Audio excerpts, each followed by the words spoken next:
Peace, family. My name is Vicki Dillard for African Diaspora News Channel. Thank you so much for tuning in. Be sure to give the video a big thumbs up, and share. When you do that, it makes it more likely that other folks will know that we're here. In other words, it sends out notifications. That's very important because how many of you all know now, sometimes platforms like ours, sometimes the notifications don't go out, and sometimes on different platforms, there may be attempts to actually censor and silence our voice. So, when you intentionally share, you help us to overcome some of those things. But most importantly, when you begin to download our app, yes, African Diaspora News Channel, we have our own app. You really help us to build up a brand new platform of ours where we have greater agency and more sovereignty over what we do. So, be sure to download the app today. I think you're going to love it. Thank you so very much, family.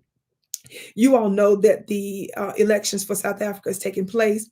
Certainly, a big brouhaha was caused there because the ANC is no longer the majority, and they had to form a different coalition in terms of its government. And of course, there are some changes and a lot of ship shaping going on. And I'm going to reserve my comments for that later. Of course, we have a quite capable South African team here at African Diaspora News Channel that actually live on the continent. So certainly I'm sure they're going to be weighing in due course. But of course, I have been discussing South Africa for some time now from a geopolitical perspective, from your humble sister with the curly braids, who's from down south Mississippi in America, but who lives now in the West. And beloved, I just want to continue to highlight the fact that the United States and the West has an extraordinary obsession among many other nations with South Africa. They're concerned about the influence and the rise of South Africa. And one of the things that I want our family to understand is not just the number of people that you have in your country that determines your power in terms of its threat, and not only the size of your economy, because if my understanding is right, I believe Nigeria has the largest economy on the continent, on the African continent right now. It's about they see you in your seed form. How many of you all know that sometimes the adversary can see you growing in power in the first trimester of your development in their eyes? And that can be of concern for them. Sometimes there's a level of wealth that you have that's not necessarily in dollars and cents. So you have to pay attention to what you're really worth and not necessarily try to quantify your value in just one way or using one particular metric. Talk black to me, somebody. I continue to sound the alarm, and I have been for some time now, about South Africa because I know what I'm sensing and what I'm seeing. I found this piece that was written at the end of last year from this think piece, Carnegie Endowment for International Peace. There are many organizations that have been covering South Africa and that have been doing think pieces. They have been holding sessions and councils and meetings, and it's for a reason. They're concerned about your growing power and your alliances. Watch this. This first part of the article, which again is not even a year old, says South Africa in the emerging world. South Africa wants a more multipolar world order where developing countries have more influence. It therefore views counterweights to US power, including China and Russia, as friends rather than enemies. That's the subtitle. The tenor and tone of that lets you know that this Washington, D.C. lobbyist and think tank is deeply troubled that South Africa wants a multipolar world. Now, those of us that have melanin and that are civilized, talk black to me, somebody, and how we treat the world, meaning we want for everybody else what we want for ourselves. Yes? We don't think that there's anything wrong with wanting a multipolar world. If more than one group of people live in the world, why in the world wouldn't we want the rest of the world to experience fair dealing? Unless you've got some pernicious motive going on in your mind. Yes? Among other things, the first part of this article talks about South Africa. It talks about the fact of Africa's industrialized economy, natural resources, resource endowments, investments in other African countries, and diplomatic clout, specifically South Africa. It says it's a cheerleader on the continent. It talks about its triumph over apartheid and gives Pretoria, it says, moral authority and leads it to advocate for an international order in which developing countries can be more clearly heard. That's okay with us, right, family?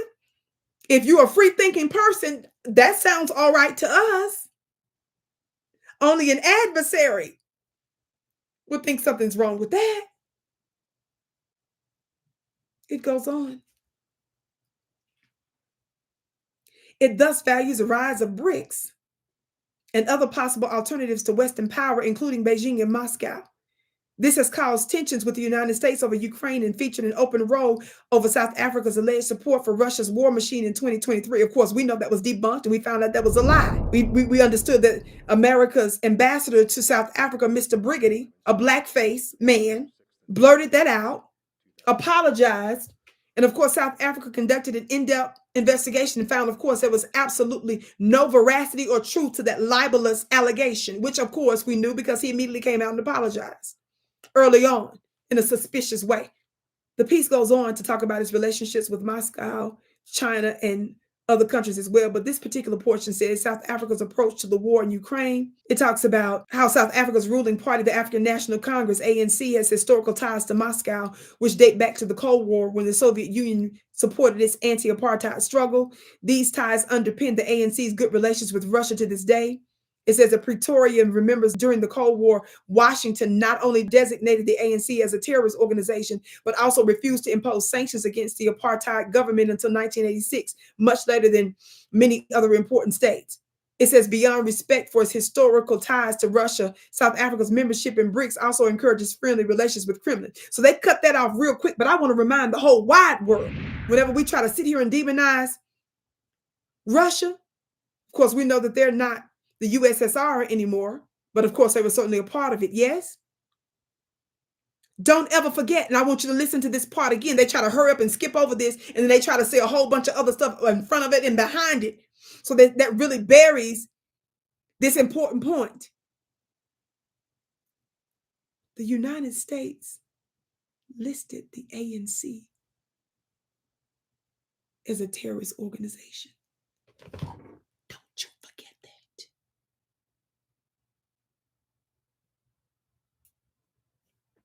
They refused to impose sanctions against the apartheid regime. It was Black Americans that was pushing the US government and shaming them, protesting, and being persecuted for protesting on behalf of South Africa. And then humiliate the United States of America into imposing some economic sanctions against the apartheid regime. You got to ask yourself, every time they try to demonize Russia,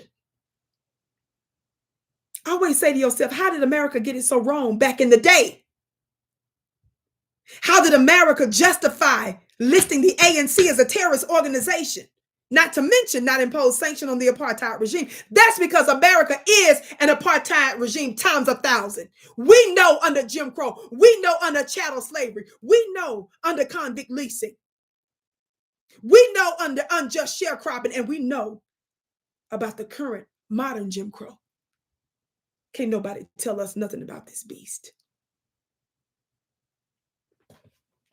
They're trouble. Y'all hear it? Remember, the subtitle was about them being concerned about South Africa believing for a multipolar world. This piece goes on to talk about his relationship and his approach to China, right? It goes on to talk about his approach to Ukraine, and it makes a specific point about the fact how it was the first time the African continent decided to hold a council and intervene related to peace talks outside the continent. I found that interesting the way they wrote that. But listen to this piece. Pretoria's broader views on international order also affects its approach to geopolitical competition. For South Africans, an ideal world order would not be a return to the bipolarity of the Cold War, nor the unipolarity of the post-Cold War era. When they saw NATO sidestep the African Union and intervene in Libya in 2011 against their wishes, instead, they would like to see multiple centers of power emerge in a system that offers more agency for less powerful developing countries. This Washington think tank that has influence with Washington legislators and the president and international government agents and officials, they're worried about that. This is what I always try to remind my South African brothers and sisters. Whatever's going on domestically, of course, I can't speak to that. But I'm going to tell you, as your sister with the curly braids from Mississippi who lives in the West now, they got it out for you all. And the United States is mess making even domestically, and some of you don't even understand how they're doing it. I know how this devil works. This piece goes on to say, still South Africa has insisted that it does not see BRICS as an anti-Western grouping, and the Biden administration has tried to avoid the appearance of pressuring Pretoria to join its rivalry against China. I'm going to say that part again. And the Biden administration has tried to avoid the appearance of pressuring Pretoria to join its rivalry against China. In August of 2022, I've discussed this, for example, during a trip to garner support for Ukraine, Secretary of State Antony Blinken promised that Washington will not dictate African states' choices when it comes to great power competition. I got to say this part again. It says that the Biden administration tried to avoid the appearance of pressuring Pretoria. They were pressuring them, but they were trying to make sure that it didn't appear publicly that that's exactly what they were doing. And that was related to China. Then it talks about their displeasure with the way they moved with Ukraine that was concerning to them, that some of the South Africans, a delegation that was led by President Ramaphosa, but it was other African heads of state that was participating in that as well. They were concerned that they were actually meeting Ukrainians to intervene on behalf of peace for them and Russia. This notion of a multipolar world, a fair, just world, where all nations have a voice, and there's fair dealing is a concern to these global Washington think tanks. I wanted to bring this up to let you all know it's still going on.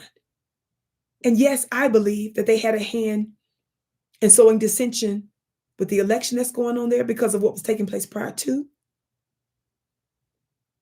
And their nonstop attack on Dr. Naledi Pandor and her great work that she was doing in the foreign ministry there, as well as other powerful South Africans. And some of you all even have some of your Black South Africans and certainly some of your white South Africans that was a part of the opposition to the ANC there, coming here to the United States, trying to garner money, resources, and support from legislators here.